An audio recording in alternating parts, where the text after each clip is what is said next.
Now, the third habit, and this is probably my most favorite, just because of the story behind it, is quality. Now with this whiteboard thing, you guys are gonna see how bad my grammar and my handwriting is. It's quality over quantity. Now, the story that I always tell with this is when I was in high school as a freshman, I played soccer. I played soccer like my whole life. My soccer coach as a freshman year would tell us about, growing up, becoming a man. How old is a freshman?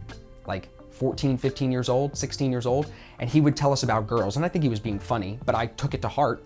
And that's why I haven't had many girlfriends, and that's why, Riley's one of a handful of girls that have ever been involved in my life, because he taught me at a young age that quality matter a lot more than quantity, where a lot of people look at dating and relationships like it's all about quantity. And some people look at their trading like it's all about quantity, meaning the number of trades. How many can you take?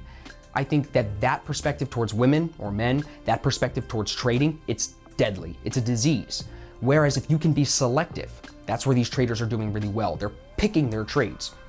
Just like you pick a girl at a bar. You see all these women at the bar, you pick the one that stands out to you the most. We all might have the same system of approach to trading, but you might pick the trade that stands out to you the most. So you need to be able to read everything, see the whole bar, see the whole market. The bar meaning where you're seeing the women, I'm just drawing the comparisons. See everything, but be selective. You don't need to take every trade idea that you have. So you need quality, right here, not the quantity. The best traders are generating a lot of trade ideas, but that doesn't mean that they're taking all of their trade ideas.